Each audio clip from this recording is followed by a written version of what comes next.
9 partai politik peserta pemilu 2024 mengalami nasib yang kurang baik, karena perolehan suaranya masih jauh untuk lolos ambang batas parlemen atau parliamentary threshold, PT, sebesar 4%. Bahkan, jika dibandingkan perolehan suara komedian Alfian Syah Komeng yang menjadi salah satu caleg DPD untuk Dapil Jawa Barat saja, ke-9 partai tersebut belum mampu menandinginya. Ke-9 partai yang belum mampu merebut hati masyarakat Indonesia itu adalah Partai Solidaritas Indonesia, PSI, Partai Perindo, Partai Gelora, Partai Hanura, Partai Buruh, Partai Umat, PBB, Partai Garuda dan PKN.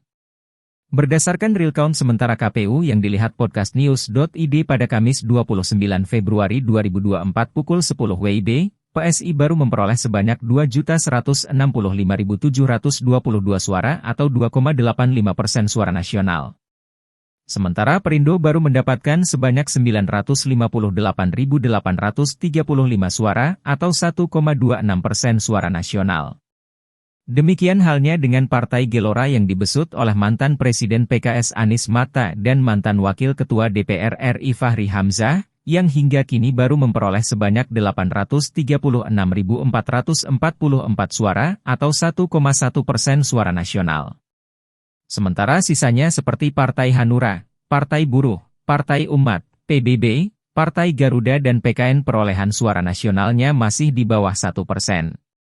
Kondisi tersebut berbanding terbalik dengan kisah fenomenal yang terjadi pada komedian Komeng yang hingga kini sukses meraih sebanyak 2.406.915 suara pada pemilu DPD RI untuk Dapil Jawa Barat. Komeng yang mengaku tidak mengeluarkan modal sepeser pun untuk berkampanye, berhasil meraih simpati publik Jawa Barat untuk meraih 1 kursi di DPD RI nantinya. Padahal sebagian besar partai tersebut diperkuat sejumlah nama pesohor di negeri ini, mulai dari mantan Ketua MPR dan tokoh reformasi Amin Rais, Partai Umat, Raja Media Haritanu Sudibjo, Perindo, pengusaha sekaligus politisi senior Usman Sabtaodang, Hanura, mantan Menteri Sekretaris Negara Yusril Iza Mahendra, PBB, hingga putra bungsu Presiden Jokowi, Kaisang Pangarep. Belum lagi sederet nama artis dan pesohor lainnya yang ditawarkan sebagai caleg mereka, namun tak mampu mendongkrak elektabilitas suara ke-9 partai tersebut untuk mendapatkan kursi di DPR RI.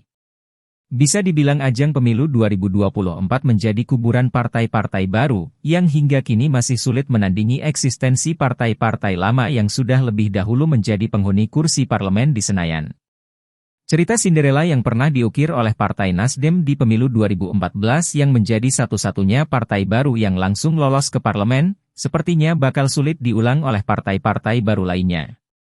Terlebih lagi sejak pemilu 2019, ambang batas parlemen atau parliamentary threshold yang disyaratkan, naik dari sebelumnya hanya 3,5% pada pemilu 2014, menjadi 4% yang berlaku hingga kini.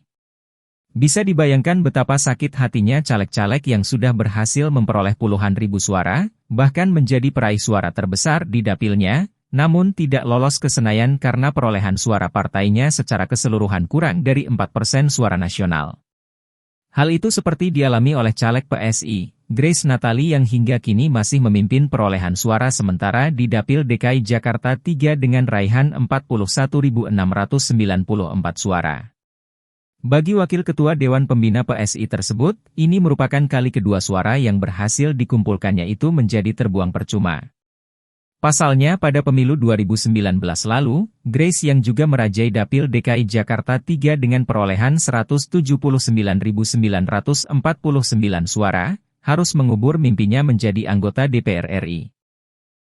Halo, selamat berjumpa dengan saya Anika, pembaca berita podcastnews.id. Saksikan terus konten-konten menarik dari kami. Jangan lupa subscribe, like dan komen. Terima kasih.